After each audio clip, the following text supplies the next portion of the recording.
बांग्लादेश में हाल ही में छात्र नेता शरीफ उस्मान हादी की मौत के बाद भड़की हिंसा के दौरान एक मासूम बच्ची को जिंदा जलाने के बाद एक हृदय विदारक घटना सामने आई है। स्थानीय मीडिया रिपोर्ट के अनुसार शनिवार को लक्ष्मीपुर सदर उपजिला में बीएनपी के एक नेता के घर को कथित तौर पर बाहर से बंद करके आग लगा दी गई, जिसमें एक बच्ची की मौत हो गई और बाकी 3 गंभीर रूप से घायल हो गए। 12 दिसंबर को ढाका के ब्योजंग इलाके में चुनावी अभियान के दौरान नकाबपोश बंदूकधारियों ने हादी के सिर पर गोली मार दी थी और गुरुवार को सिंगापुर में इलाज के दौरान उनका निधन हो गया था। 32 वर्षीय हादी को शनिवार को ढाका के विश्वविद्यालय मस्जिद के पास राष्ट्र कवि काजी नजरुल इस्लाम की समाधि के बगल में कड़ी सुरक्षा के बीच दफनाया गया। उनकी मौत के बाद पूरे बांग्लादेश में हमले और तोड़फोड़ की घटनाएं हुई, जिनमें गुरुवार को चट्टग्राम में सहायक भारतीय उच्चायुक्त के आवास की पत्थरबाजी भी शामिल है। अंतिम सरकार के तुरंत बाद हादी की पार्टी इनकलाब मंच से अंतरिम सरकार को 24 घंटे का अल्टीमेटम जारी कर उनकी हत्या के लिए जिम्मेदार लोगों की गिरफ्तार की मांग की है। इनकलाब मंच से सरकार को हादी के हत्यारों को गिरफ्तार करने के लिए 24 घंटे का अल्टीमेटम दिया गया है। यह अल्टीमेटम शनिवार दोपहर को ढाका के शहबाग चौराहे के हजारों लोगों को इकट्ठा होने के बाद किया गया। इनकलाब मंच के प्रवक्ता और जुलाई के जन आंदोलन के मुख्य नेताओं में शरीफ उस्मान हादी के जनाजे की नमाज के बाद चेतावनी दी गई। शरीफ उस्मान हादी जुलाई 2024 विद्रोह का प्रमुख चेहरा थे। भारत का कट्टर आलोचक हादी के इनकलाब मंच का प्रवक्ता भी था। 22 वर्ष हादी ने घोषणा की थी कि वो ढाका कैट निर्वाचन क्षेत्र में स्वतंत्र उम्मीदवार के तौर पर 13वां संसदीय चुनाव लड़ेगा। हादी के परिवार ने शाहबाग में एक स्मारक बनाने की मांग की। यहीं से उन्होंने बांग्लादेश में सत्ता परिवर्तन आंदोलन की शुरुआत की थी। यूनुस सरकार ने उसकी मौत पर एक दिन के राजकीय शोक की घोषणा की है। उसका शव शनिवार को संसद के नजदीक दफनाया जाएगा। इसके मद्देनजर पूरे ढाका में सुरक्षा कड़ी कर दी गई है।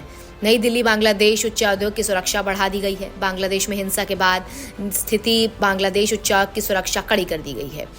दिल्ली पुलिस ने उच्चायोग और उसके आसपास के अतिरिक्त बल तैनात किए हैं।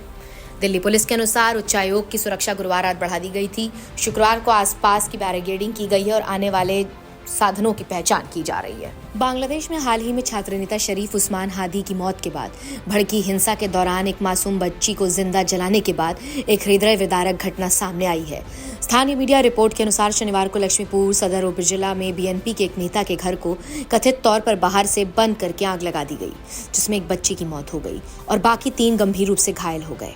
12 दिसंबर को ढाका के ब्योजंग इलाके में चुनावी अभियान के दौरान नकाबपोश बंदूकधारियों ने हादी के सिर पर गोली मार दी थी और गुरुवार को सिंगापुर में इलाज के दौरान उनका निधन हो गया था। 32 वर्षीय हादी को शनिवार को ढाका के विश्वविद्यालय मस्जिद के पास राष्ट्र कवि काजी नजरुल इस्लाम की समाधि के बगल में कड़ी सुरक्षा के बीच दफनाया गया।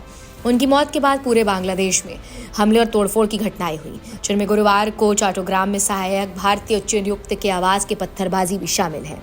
अंतिम सरकार के तुरंत बाद हादी की पार्टी इनकलाब मंच से अंतरिम सरकार को 24 घंटे का अल्टीमेटम जारी कर उनकी हत्या के लिए जिम्मेदार लोगों की गिरफ्तार की मांग की है।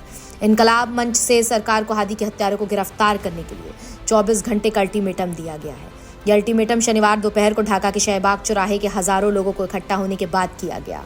इनकलाब मंच के प्रवक्ता और जुलाई के जन आंदोलन के मुख्य नेताओं में शरीफ उस्मान हादी के जनाजे की नमाज के बाद चेतावनी दी गई। शरीफ उस्मान हादी जुलाई 2024 विद्रोह का प्रमुख चेहरा थे। भारत का कट्टर आलोचक हादी के इनकलाब मंच का प्रवक्ता भी था।